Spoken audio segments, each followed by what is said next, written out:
The expansion of services through this hospital has been a long and I think incredibly successful process.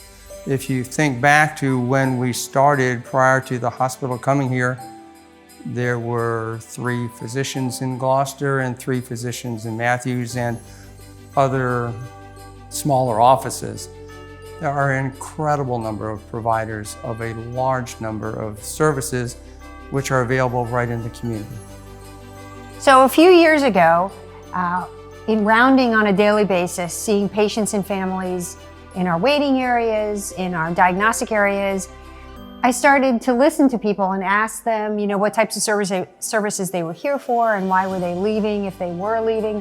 And what we learned was that people were traveling a good distance, at least an hour, for sometimes, some cases, basic services, diagnostic testing, other clinical care, around cancer care, around heart disease, even around infusion care that is as an outpatient. So different physicians, Dr. Shursky and myself, we started to talk about it. We went and we started to do a demographic analysis of our community, Middle Peninsula, Gloucester, the Northern Neck.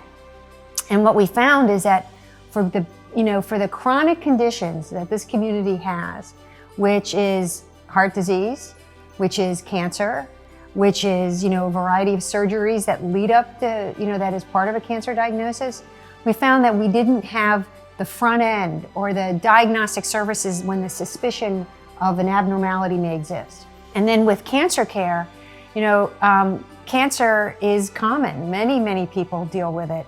And so we looked at what are the different types of cancers. There's over 200 cancers, and people were leaving for a wide range of them, including breast cancer care, lung cancer care. And so the breast center, the breast diagnostic center, will be a lovely center that mimics what you see all around the country, which will be the ability to get a screening mammogram, but if you needed a diagnostic mammogram, along with that an ultrasound, the ability to do breast MRI, and all of that, again, with a dedicated team in a dedicated space that is easy in, easy out, and is tightly coordinated with our cancer team. And we knew that we had a wonderful additional oncologist joining us who had a subspecialty interest also in lung cancer. So it was the right time to start investing in the diagnostic services on the front end. I mean, I don't think there were other things that contributed to it. No, that's exactly it. We felt that our community, we have the right providers that are remarkable, and as long as we could get those diagnostic testing and a more comprehensive facility, it would allow us to really, excel in this area, especially cancer care. Yeah.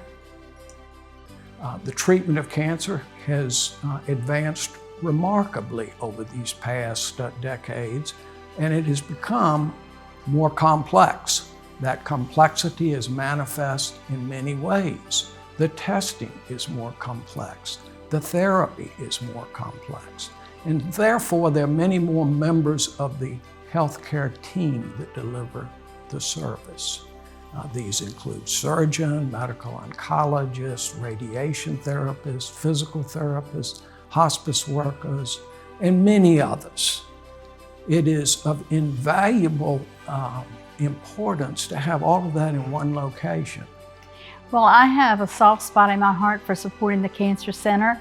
I am a retired oncology nurse for 17 years, and oncology has been my passion in watching and taking care of the patients.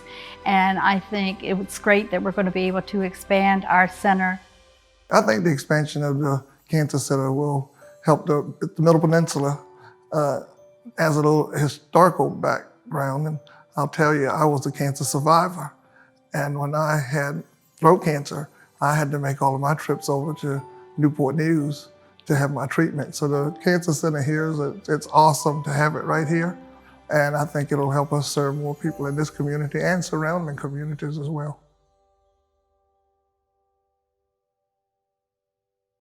We actually, as a family, when we get together, we still do the whole Santa Claus thing. Yeah. So that we have a Santa Claus, outfit, uniform, costume that's probably 50 years old. and the belt is shredded and the boots are like falling off, and it's the worst Santa Claus outfit you've ever seen, but we still use it. So, you know, most of the family, there's only a few like children who really know about Santa Claus, who don't know about Santa Claus. But, you know, we still do it because it's just fun. So that's one of the things we still do. That's very cool. Have you ever worn the suit?